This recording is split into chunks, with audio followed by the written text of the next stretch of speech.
pessoal está preferindo assistir pelo YouTube depois, né? Então não gosto de acordar cedo, não. Deixa eu só fechar aqui. Oi? Ah, gravou isso? É verdade. Vamos ver o pessoal. Bom, vamos orar para a gente começar? Senhor, muito obrigado mais uma vez. A cada domingo a gente te agradece, Deus, e somos realmente gratos por ter uma igreja, de estar num tempo onde a gente consegue se reunir, onde a gente pode se reunir, onde a gente tem o dia para prestar culto, o dia para a gente se reunir como comunidade, como igreja. E com tanta coisa que a gente vê que já aconteceu na história, Senhor, a gente poder ter esse privilégio de fazer isso hoje, sem perseguição, de forma livre, é motivo que a gente tem realmente de te agradecer, de te louvar. E eu peço que o Senhor nos abençoe nesse momento aqui dessa aula, que o Senhor fale com a gente através da história. E nós sabemos que o Senhor é um Deus que agiu na história, o Senhor esteve presente na história. E que tudo isso venha nos ensinar e edificar o nosso coração acima de tudo, Deus. Em nome de Jesus que nós te agradecemos. Amém. Então vamos lá, eu tô meio pigarrento hoje, coisa de velho.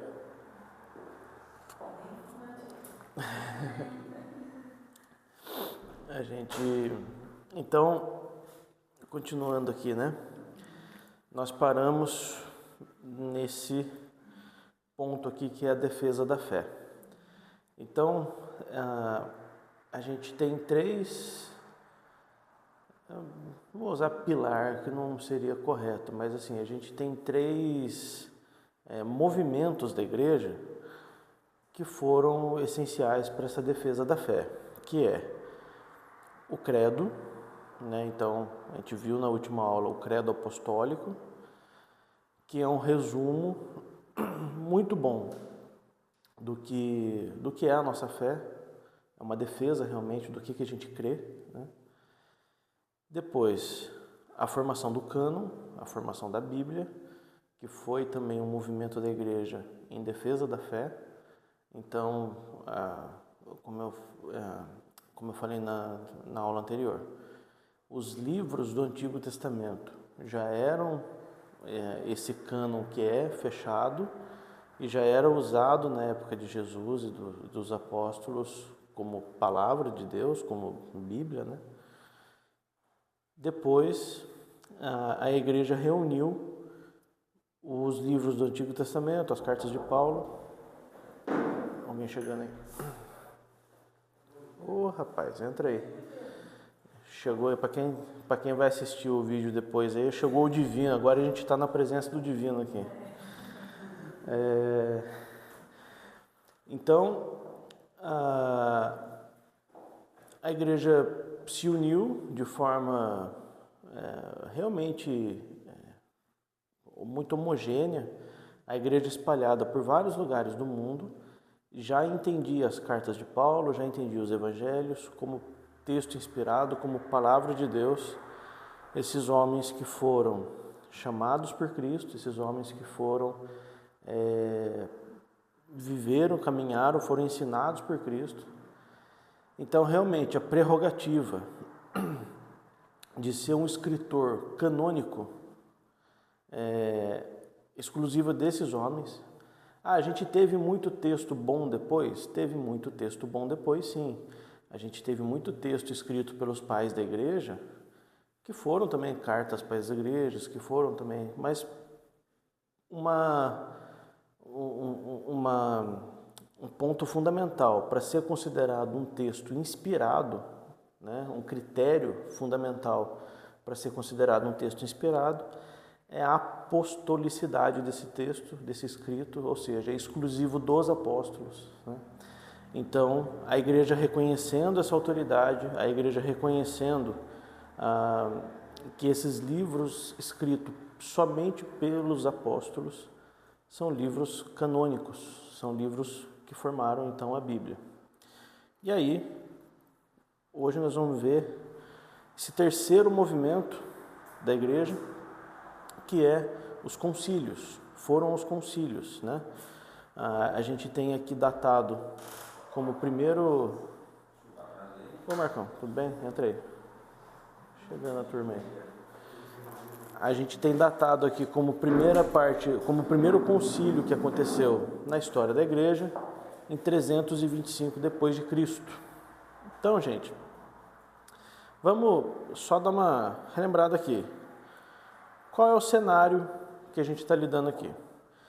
Então, o cenário é um cenário cultural de idioma grego, costumes romanos, tradição judaica, uma salada de pensamentos diferentes, costumes diferentes, fora, né, quem não era nenhum nem outro aqui. Então tinha egípcio no meio, tinha persa no meio, tinha realmente uma salada, uma misturada de pensamento cultural, tá? Muito diferente do que é hoje, tá? Então, por exemplo, hoje aqui a gente tem o Brasil. O Brasil é Brasil há 500 e quantos anos? 524, né? O Brasil é Brasil há 524 anos. E a gente tem a nossa cultura, os nossos costumes, a gente gosta do futebol, a gente gosta de feijoada, a gente tem a nossa cultura, né? Que é diferente da cultura do cara que mora aqui do lado, que é o paraguaio, né? Isso já está estabelecido há muitos anos. Nesse cenário aqui que a gente está lidando no começo da igreja, é um cenário onde essa coisa ainda não era tão bem definida. Então tinha muita mistura de povos diferentes, de pensamentos diferentes, culturas diferentes. Então a gente tem um cenário cultural aqui muito bagunçado, né, de muita influência de muita cultura diferente. A gente tem um cenário religioso que tinha deuses pagãos, as heresias cristãs. Lembra que a gente falou na última aula sobre os movimentos heréticos cristãos, né? Então tiveram os arianos, os marcionistas, né? Quando eu brinquei que o Marcião, eu nunca esqueço que eu lembro do Márcio, né? Então tiveram os arianos, os marcionistas e vários outros. Oi? O pelagiano vai chegar daqui a pouco. O Marcão já está querendo ir lá para Agostinho lá. Aí tinha os gnósticos. Então, assim, as heresias cristãs faziam uma confusão dentro da igreja. Tinha a questão da adoração ao imperador e tinha o cristianismo verdadeiro. Então, todo esse caldeirão aí, né, de problemas culturais, problemas religiosos e problemas políticos, tá? Era em um período de aproximadamente 320 anos, o Império Romano teve 65 imperadores, tá? Do período de Jesus, nascimento de Jesus, até o período que nós vamos ver hoje, que dá esses 320 anos aí, o Império Romano passou por 65 imperadores. Teve imperador que ficou muitos anos, teve imperador que ficou mês, né? Então, assim, e não era uma coisa como é hoje, né? Hoje é um dia de eleição, nós vamos votar aqui em Taubaté, vai trocar o prefeito, então é uma coisa democrática, você vai lá na urna, deposita o seu voto e beleza. Aqui não. Aqui o imperador assumia quando o outro morria ou quando um era destituído, preso por alguma coisa. Por exemplo, Nero. Nero foi um imperador em Roma que ele foi julgado pelo Senado, foi condenado pelo Senado, ele ia ser preso e Nero se matou, né? Ele se suicidou. Então, esse movimento político dos imperadores romanos, esses 65 imperadores romanos que tiveram nesses 320 anos, não foi uma coisa organizada, não foi uma coisa que aconteceu naturalmente numa sociedade democrática como tem hoje. Não, aqui aconteceu troca de imperador com muito sangue, com guerra, com imperador matando imperador, com uma bagunça de briga por poder. Então, esse é o cenário que a gente está lidando aqui. Nesse cenário, o que aconteceu dentro desse cenário? Então, a gente tem esse bloco aqui, que é um bloco cultural, religioso e político, e no meio dessa turma aqui nasce, eu coloquei pequenininho aí, uma seta amarela, meio verde aí, né? Nasce um movimento chamado cristianismo, que na cultura, esse cristianismo, ele vai falar que ele vai trabalhar na renovação da nossa mente. O religioso, ele fala sobre o perdão de pecados e da salvação. E na política, ele rompe fronteiras, resiste e não se curva. Então, o cristianismo, ele não vai adorar imperador. O cristianismo, ele vai ser perseguido pelo império. Ele vai ser perseguido pelos imperadores cristãos. Ele vai ser perseguido pelo governo. No sistema religioso, o cristianismo, ele perdoa o pecado, dá salvação. E na cultura, Paulo vai falar que a gente... não é só Paulo que fala isso, né? A Bíblia toda fala... Aí tem a discussão sobre o tal do mandato cultural, né? Que a Bíblia toda fala sobre a gente... é dever do cristão remir a cultura. A gente está inserido na cultura, a gente está inserido no nosso tempo, porque a gente tem o dever de remir a cultura, a gente tem o dever de ser luz nessa cultura que a gente está. E Paulo vai falar na renovação da nossa mente. Então, nesse cenário complicado, surge o cristianismo. Por que eu coloquei essa seta pequenininha aí? Porque todas essas coisas que a gente está falando aqui vai vir através de 12 caras simples, 12 homens muito sem expressão. E eles começam a disseminar essa palavra, eles começam a disseminar essa coisa no meio do povo, e aí começa a ter alguns problemas, principalmente problema com o governo. Então, pintando uma coisa geral aqui, esse é o nosso cenário que a gente está aqui. E aí vem então a próxima questão, que é a defesa da fé, os concílios. Que, gente, vamos lá, por que nesse cenário aqui, o anterior, a gente fala o seguinte: no meio dessa bagunça toda, as heresias cristãs atrapalharam muito a igreja. No meio dessa bagunça toda, os movimentos cristãos, mas que tinham problemas doutrinários, tinham heresias, que são os movimentos hereges, começaram a atrapalhar a vida da igreja. E Paulo, você vai pegar todas as cartas de Paulo, principalmente a carta de Gálatas, né? Tem até uma coisa que o pessoal diz assim, que a carta de Gálatas é uma carta que parece que Paulo está meio mal-humorado. Parece que Paulo está descendo a paulada nos caras mesmo. Que você vai ver em todas as cartas de Paulo o combate aos falsos mestres, às falsas doutrinas, às falsas heresias, e Paulo não alivia nessa questão, porque isso realmente era um problema para a igreja nessa época. E aí começamos então a entrar na era dos concílios. O que são os concílios? Para falar do concílio, o que é um primeiro concílio? Sabe o que é concílio? Tá, né? Daqui a pouco você vai saber. Aguenta aí, não sai daí que você vai saber daqui a pouquinho o que é um concílio. A gente vai precisar falar desse cara aqui, Imperador Constantino. Esse cara, ele foi uma figura importante na história, tá? Foi um imperador romano. E por que Constantino é importante para a gente falar sobre concílio? Porque ele foi o 65º imperador romano. O império estava dividido e em colapso. O Império Romano não andava bem. Constantino, de forma surpreendente e em meio a sangrentas batalhas, restaurou o império, porém não tendo como base uma religião pagã, mas o cristianismo. Então, o Império Romano, que era aquele império forte, resistente, nessa época aqui, depois de 65 imperadores, muita batalha, muito sangue, perseguição ao cristão, muito problema cultural envolvido, problema religioso envolvido, problema político envolvido. O Império Romano ele não andava bem. O Império Romano ele estava dividido.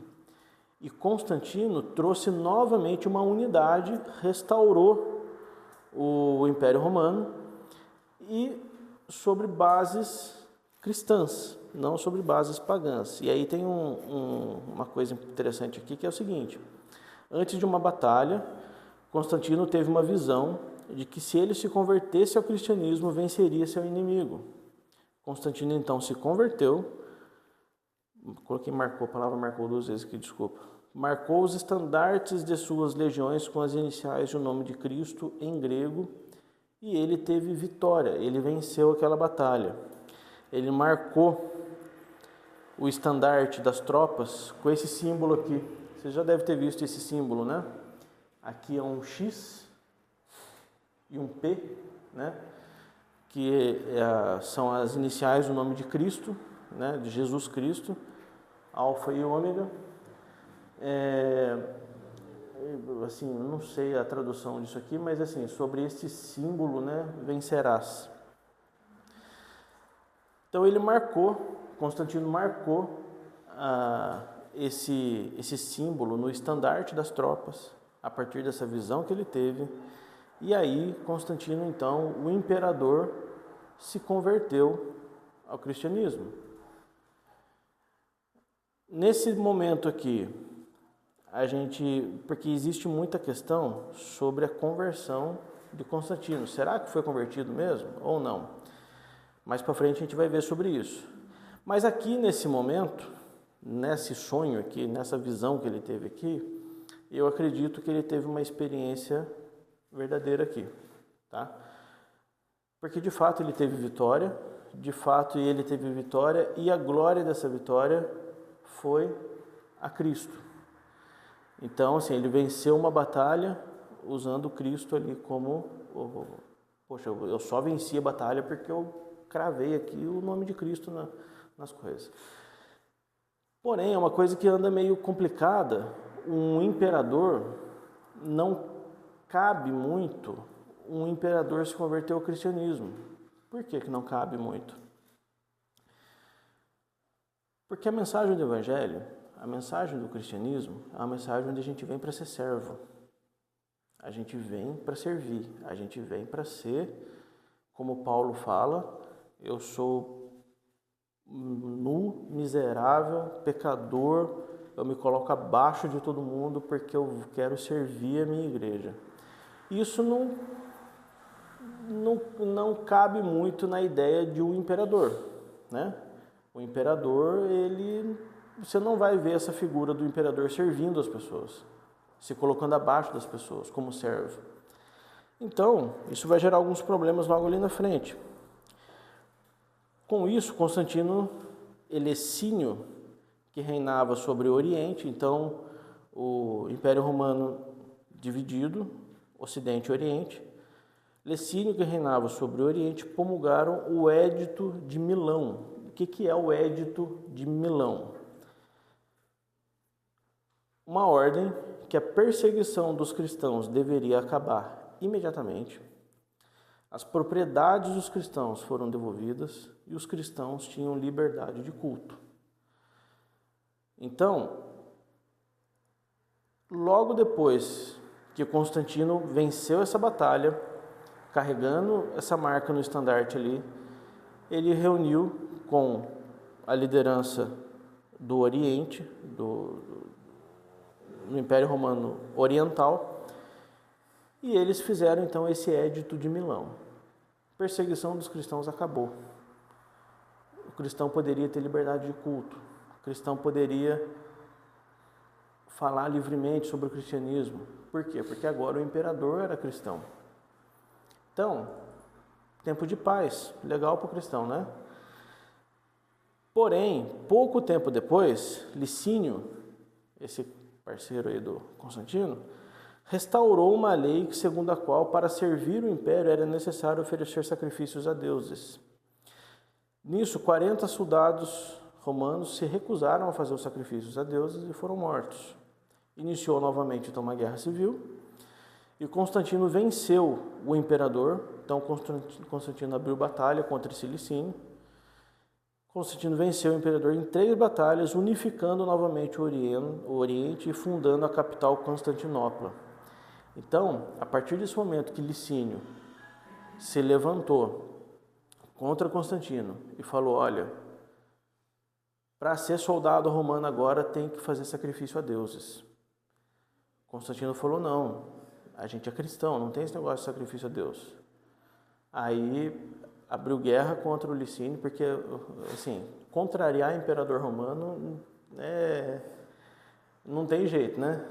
Você vai ser na base da guerra e do sangrento. Então, ele abriu guerra contra o Licínio, venceu essa batalha, unificou novamente o Império Romano, Ocidente e Oriente, e fundou então a capital de Constantinopla.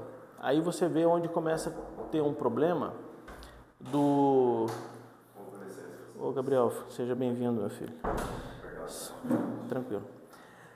Você vê quando começa a ter problema do que eu falei sobre o cristão vir para servir, e isso não está na ideia do imperador.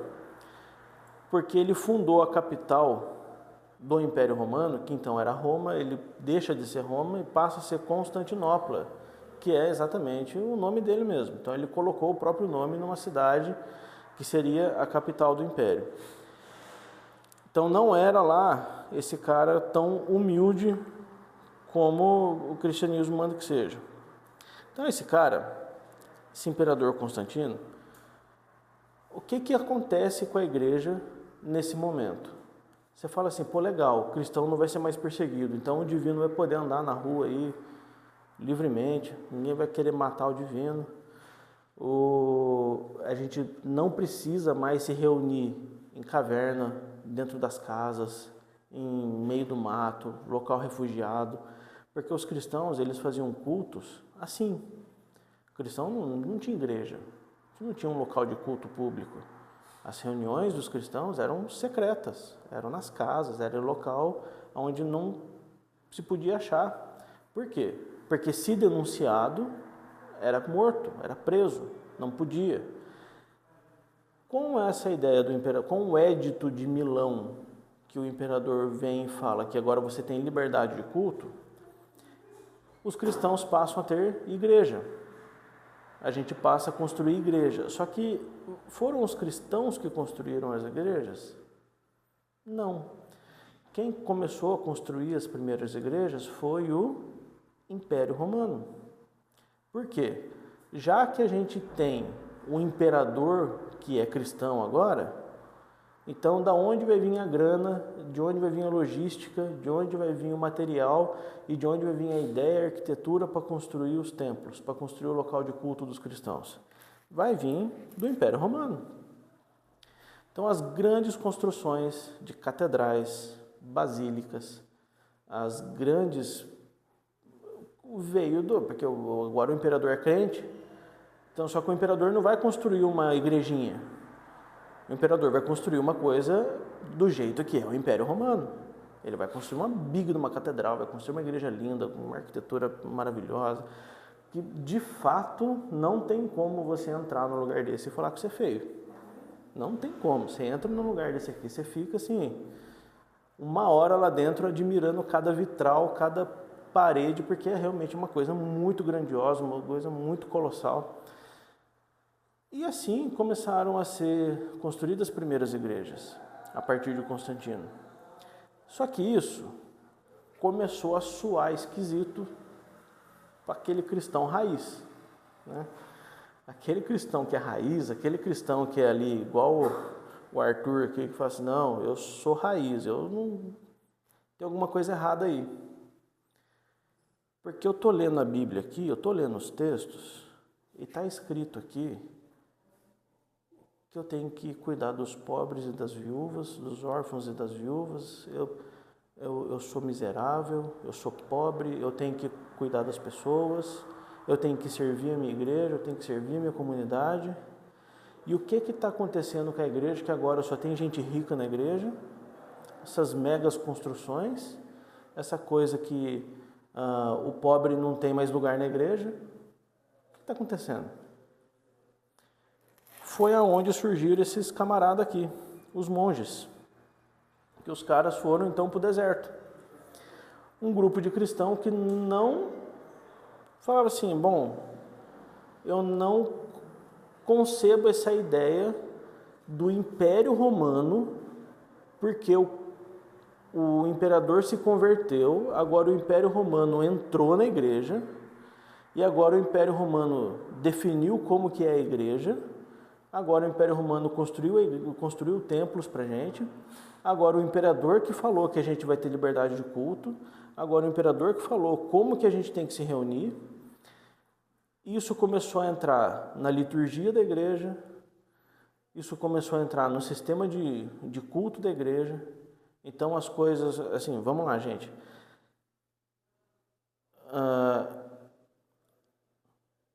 A Bíblia dá instruções para a gente de como tem que ser um culto. Só que num cenário onde o imperador romano é quem manda no culto, você não obedece a Bíblia, você obedece o imperador. Então, os monges foram pessoas que falaram assim, nós não concebemos essa ideia, o cristianismo não é isso não pode ser, nós vamos nos refugiar, vamos para o deserto e vamos viver o cristianismo raiz. Qual foi o problema dos monges? Seres humanos também, assim como o imperador ser humano, eles foram para outro extremo e aí os monges acabaram caindo no problema do legalismo, no problema de achar que eles eram mais santos que os outros, porque eles estavam se refugiando. Aí cai no mesmo problema do mérito, né? A meritocracia, você achar que se você vai viver aquele cristianismo tão puro, tão raiz, a ponto que você é mais santo que todo mundo, porque você vai... E aí você começa a se achar santo demais, né? Você começa a se achar... Você é tão cristão, mas tão cristão, que você quase que é mais santo que a Bíblia, né? Assim, você é aquele cara irretocável. E os monges caíram nesse problema, nessa vaidade que é o legalismo, né? E aí, a gente nesse cenário todo, olha que absurdo, que confusão. Tudo aquilo que eu falei no começo, cultura, religião, política, e agora esse problema da igreja dividida. Agora a igreja está dividida porque tem gente rica na igreja, porque está lá só por causa do imperador, o imperador está mandando no culto, e esse monte de catedral gigantesca que a gente não tem a ver com o cristianismo isso, e uma parte do cristianismo vai para o deserto viver como monge. Aí começa o problema dos católicos e dos arianos. Eu vou reforçar mais uma vez aqui uma ideia. Nesse período da história que a gente está falando, quando a gente usa o termo católico, não estamos falando da Igreja Católica como é hoje. O termo católico aqui, nesse período da história, significam os cristãos verdadeiros, a unidade, a Igreja Universal. E por que eu pus católico aqui ao invés de pôr cristãos? Porque é importante usar o termo certo, porque isso vai mudar depois. Então, nesse período da história, os católicos começaram a ter problema com os arianos. Nessa confusão toda, os arianos, que a gente viu na última aula, o arianismo, Ário ensinava que Jesus era um ser superior espiritual, mas que não era Deus. Então, Ário ensinava que para Mani, né, não sei a pronúncia, a luta do bem e do mal começou antes da criação. Deus havia perdido parte de si, portanto deixou de ser onipotente. Desculpa, esquece esse texto aí. Isso aí é do maniqueísmo, não tem nada a ver. Esquece isso. Para Ário, qual era o ensino de... Esse texto vermelho que está aqui errado, tá, gente? Esquece esse texto vermelho aí. Para Ário, ele ensinava que Jesus não era Deus. Jesus não poderia ser Deus. Jesus era um humano, uma criação, uma pessoa criada. E aí começou então esse conflito do católico e do ariano, e a igreja precisava se posicionar, a igreja precisava dar uma resposta para isso.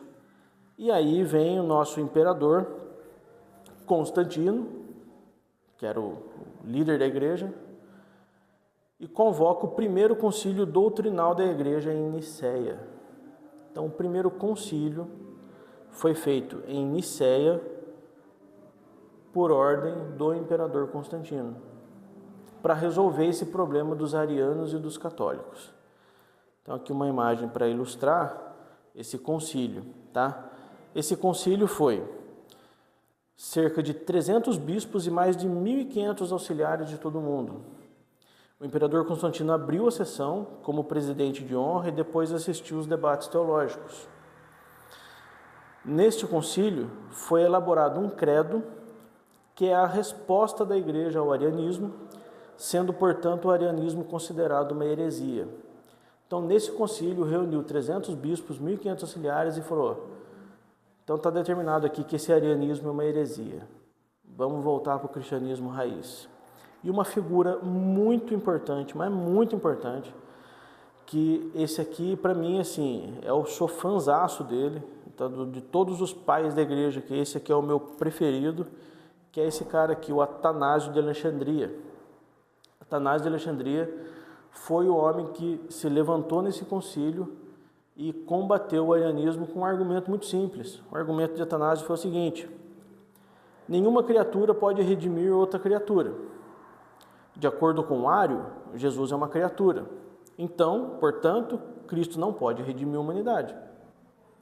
Portanto, somente Deus pode salvar. Jesus Cristo salva. Então, Jesus é Deus.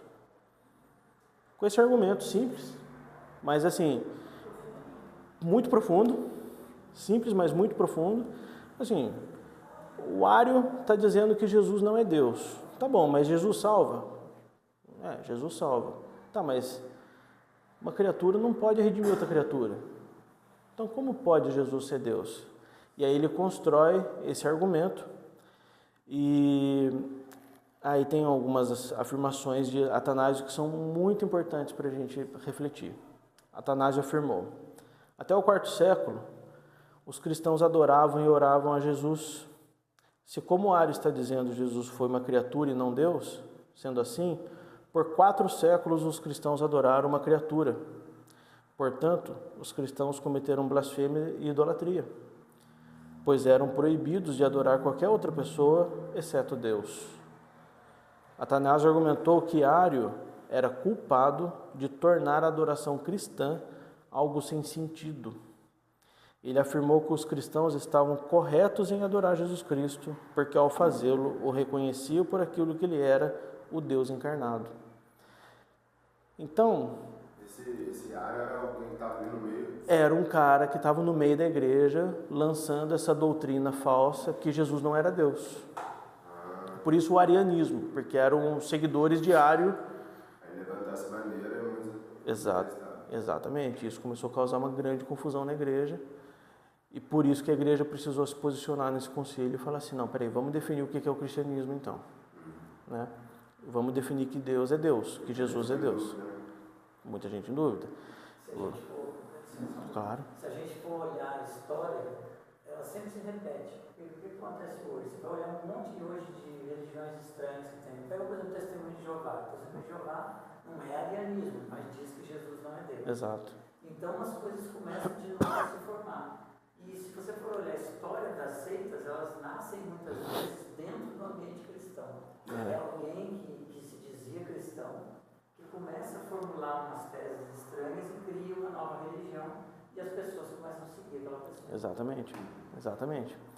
E aí o Adilson acabou trazendo uma coisa interessante, que eu vou fazer um parênteses aqui para a gente refletir numa coisa. Atanásio foi cirúrgico aqui quando ele falou: se Jesus não é Deus, os cristãos estão cometendo blasfêmia há 4 séculos, porque estão adorando uma criatura.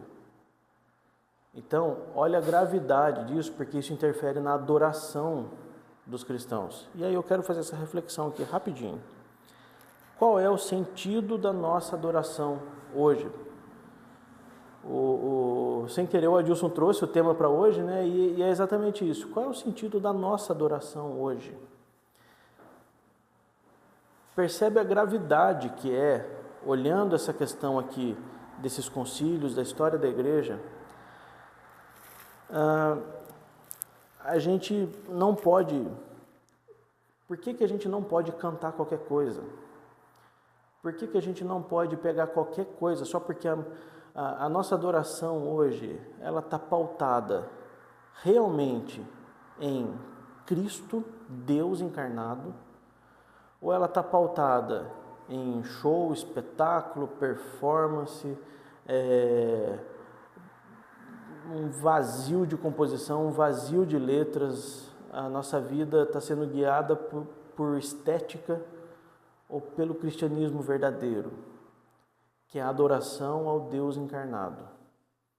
Esse é um ponto para a gente pensar, porque a igreja hoje, na minha visão, esse é o Neto falando, tá? A gente precisava de um novo concílio hoje. A gente precisava de um novo concílio hoje para definir, gente, o que é cristianismo. Vamos passar uma régua e pegar tudo que não presta e falar assim, ó, tudo isso aqui é heresia e o que presta é isso aqui. Porque está uma confusão. Está uma confusão. E a igreja sempre se posicionou na história dessa forma. Tinha os concílios porque era uma resposta da igreja às heresias. Então hoje, em 2024, eu vejo que a igreja precisa novamente se unir e dar novas respostas a novas heresias que estão dentro da igreja. Muito disso relacionado a questões estéticas, culturais, performances, shows e por aí vai. Então, foi só um parênteses para a gente refletir como tem sido a nossa adoração. Então, o credo niceno ficou assim, tinha o credo apostólico, agora tem o credo niceno. Creio em um Deus Pai Todo-Poderoso, Criador do céu e da terra e de todas as coisas visíveis e invisíveis, em um Senhor Jesus Cristo, o unigênito Filho de Deus, gerado pelo Pai antes de todos os séculos, Deus de Deus, luz da luz, verdadeiro Deus e verdadeiro Deus, gerado, não feito, de uma só substância com o Pai, pelo qual todas as coisas foram feitas, o qual, por nós, homens, e por nossa salvação, desceu dos céus, foi feito carne pelo Espírito Santo da Virgem Maria e foi feito homem. E foi crucificado por nós sobre o poder de Pôncio Pilatos. Ele padeceu e foi sepultado. No terceiro dia ressuscitou conforme as Escrituras e subiu ao céu e assentou-se à direita do Pai. De novo há de vir com glória para julgar os vivos e os mortos, e seu reino não terá fim. E no Espírito Santo, Senhor e vivificador, que procede do Pai e do Filho, que com o Pai e o Filho conjuntamente é adorado e glorificado, que falou através dos profetas. Creio na Igreja una, universal e apostólica, reconheço um só batismo para a remissão dos pecados e aguardo a ressurreição dos mortos da vida do mundo vindouro. Então esse credo, agora mais elaborado, onde reafirma que Jesus é Deus, foi o resultado, então, do concílio de Nicéia. Então, aqui, ponto para o católico. Coraçãozinho para o católico, ganhamos a batalha, o imperador é nosso, estamos bem no jogo, estamos bem no negócio, porém, não foi bem assim, né? Algo mudou, divino, algo mudou. O que mudou nesse período aí? Foi uma turma lá no ouvido do imperador, depois do concílio, e aí, ó, o imperador vira um ariano. Oxe, né? Aí o imperador virou um ariano. E aí o que aconteceu no império? Teve o concílio, teve o credo niceno, a igreja agora deu uma resposta para os arianos, só que agora o imperador virou ariano, então acabou o concílio, não tem concílio, é a ordem do imperador, agora o ariano é bom de novo. Aí virou a confusão outra vez. Aí o imperador Constantino vai entender a doutrina ariana como aceita e simplesmente desconsidera o que foi feito no concílio de Nicéia. Passa a exilar alguns católicos e no final da sua vida foi batizado por um cristão ariano. Atanásio de Alexandria é exilado e passa a viver com os monges no deserto. E aí a igreja volta, aquele cara que foi levantado, né, o Atanásio, vai viver com os monges no deserto exilado, porque agora lascou o negócio. Atanásio vai voltar depois na história, mais para frente. Constantino morre e entra então o imperador Teodósio I. Teodósio I decide então colocar um fim nessa discussão do arianismo e do católico e convoca então o segundo concílio doutrinal da igreja agora em Constantinopla. Só que Teodósio, a diferença dele para o Constantino, o que é? Teodósio não tinha se convertido ao cristianismo. Teodósio, ele assume o império após a morte de Constantino e é um império que está frágil. E ele encontra na religião, ele encontra no cristianismo, ele fala, opa, essa turma aqui tem potencial. Então vamos resolver o problema dessa turma aqui, trazer essa turma para junto do império, porque daí eu consigo resolver um problema político e o império vai ganhar força. Então vamos resolver a treta, vamos chamar de novo o concílio, chamar de novo os arianos e chamar de novo os católicos e vamos resolver essa bagunça aqui. Achei que o meu telefone estava tocando. Então, decide colocar um fim na discussão e finalmente o arianismo é fixado como heresia e expulso da igreja. Aqui é colocado o selo de arianismo é uma heresia, está expulso da igreja. Esse negócio não presta mais. Porém, não foi bem assim que aconteceu as coisas divinas. Tudo piorou depois. Qual que foi o problema do imperador Teodósio? O que esse cara fez logo depois? A treta resolvida, o católico lá legal. Teodósio decreta que o cristianismo é a religião oficial do império. É o Edito de Tessalônica. O que isso significa? Por que isso é ruim? Por que isso começou a desandar a feijoada aí na igreja? Porque a partir do momento que o imperador chega e fala assim, agora todo mundo tem que ser cristão, não tem conversão genuína. O pessoal é cristão porque o imperador está mandando. O Edito de Tessalônica, olha como que ele é. Queremos que todos os povos governados pela administração da nossa clemência professem a religião que o divino apóstolo Pedro deu aos romanos, que até hoje foi pregada como pregou ele próprio, e que é evidente que professam o pontífice Dámaso e o bispo de Alexandria, Pedro, homem de santidade apostólica, isto é, segundo a doutrina apostólica e a doutrina evangélica, cremos na divindade única do Pai, do Filho e do Espírito Santo, sob o conceito de igual majestade e da piedosa Trindade. Ordenamos que tenham o nome de cristãos católicos, que sigam esta norma, enquanto os demais os julgamos...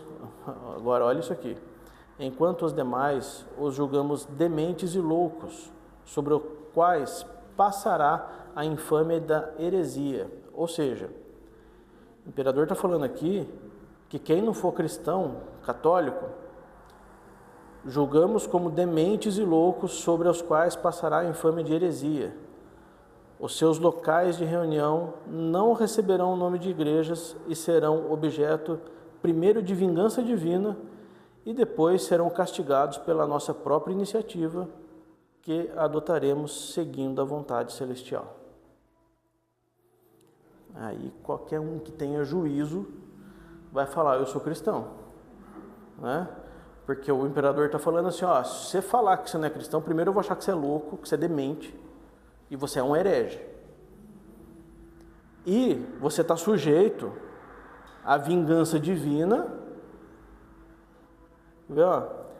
E depois será castigado pela nossa própria iniciativa, que adotaremos segundo a vontade celestial. Então, assim, fala que não é crente para você ver, né? Então, nesse período aqui, o Teodósio, ele divide o Império Romano, tá? Ele novamente divide o Império Romano, tudo isso que está colorido aqui é o Império Romano. Ele divide novamente o Império Romano em Oriente e Ocidente.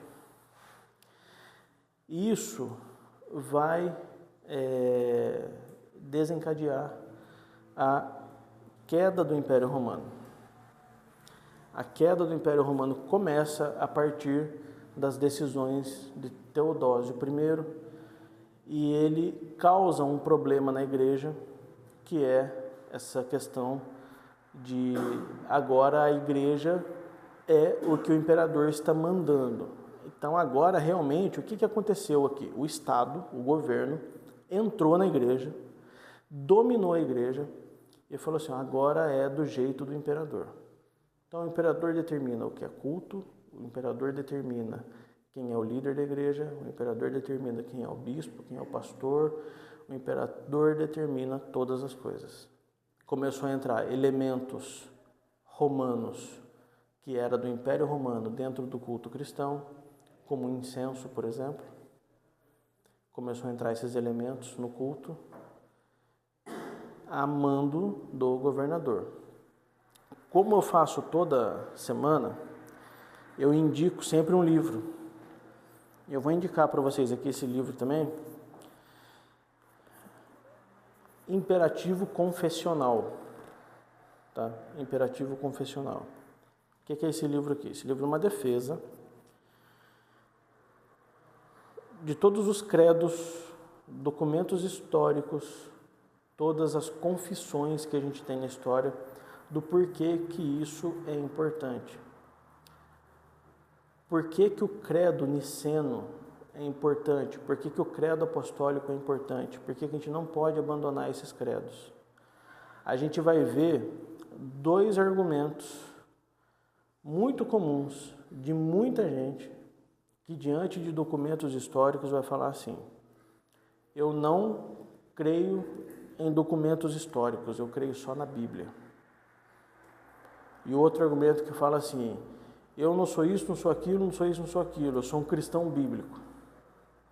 Esses dois argumentos, o cara que fala assim, eu sou um cristão bíblico, e o cara que fala assim, eu não creio nos argumentos históricos, eu creio só na Bíblia, geralmente, via de regra, tá? É argumento de cara que nunca leu uma página de nenhum documento histórico. E geralmente é argumento de cara que se você balançar um pouquinho vai cair fruta podre desse pé. Tá? Porque os documentos históricos, eles não são texto inspirado, não são Bíblia, ok, mas são a defesa da fé que cristãos importantes, teólogos importantes, foram defendendo a fé, foram colocando a igreja nos trilhos ao longo da história. Então você hoje, em 2024, fala assim, eu não me interesso por os documentos históricos, os credos para mim não têm importância, as confissões para mim não têm importância, você está cuspindo no prato que você está comendo. Porque você está aqui hoje, você tem essa Bíblia, você tem uma igreja hoje, porque foram feitos esses documentos na história.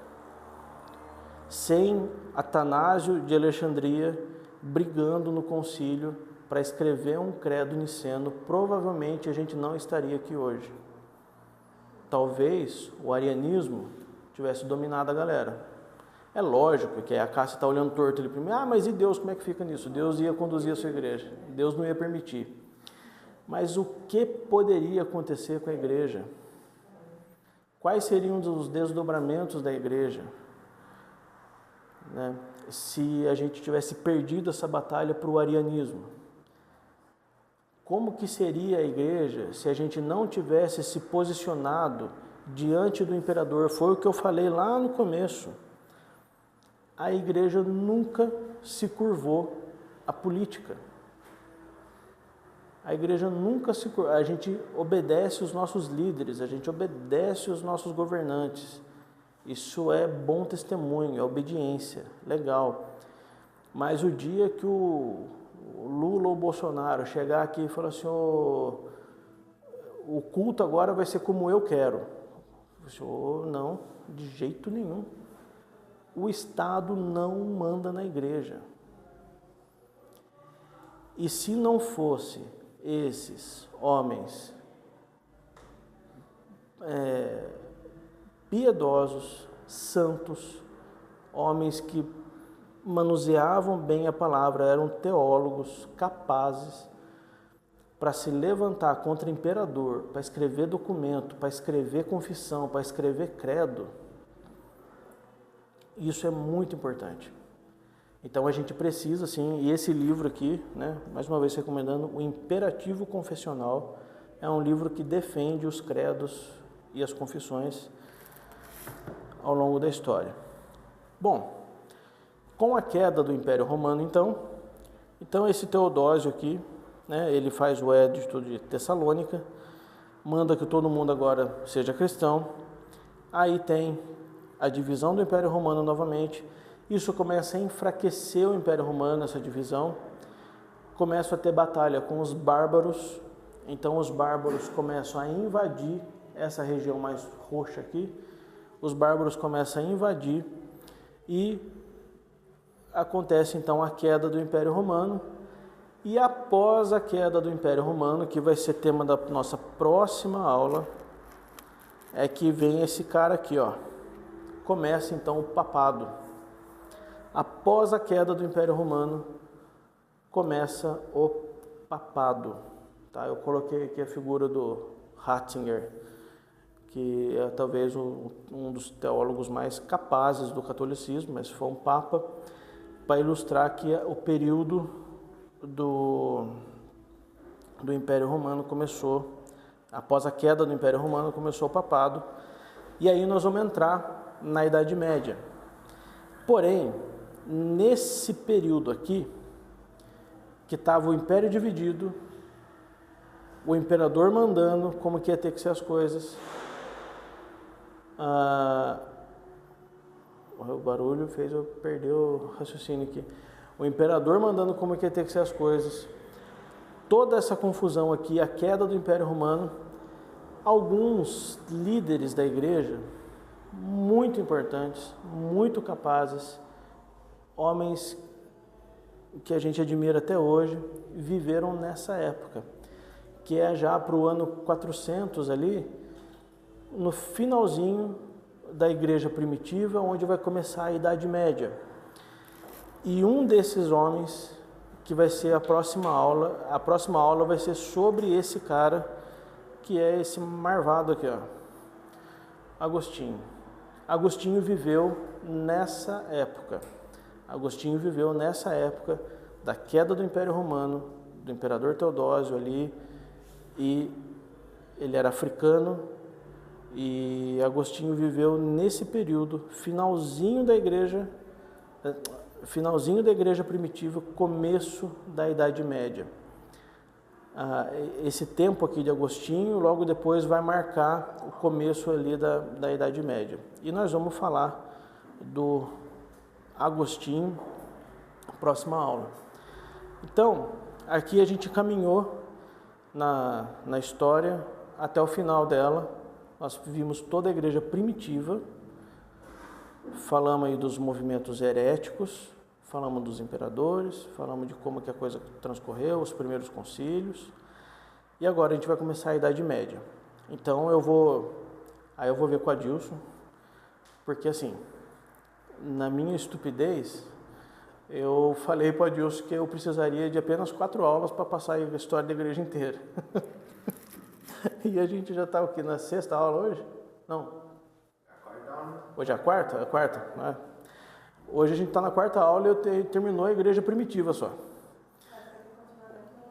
Então, ou a gente faz aí eu vou ver com a Adilson assim, ou a gente faz por blocos, sabe? Terminamos a igreja primitiva, aí beleza, aí o Adilson talvez venha com uma outra EBD, alguma coisa, aí a gente continua depois Idade Média, depois Idade Moderna, e aí a gente vai fazendo por blocos.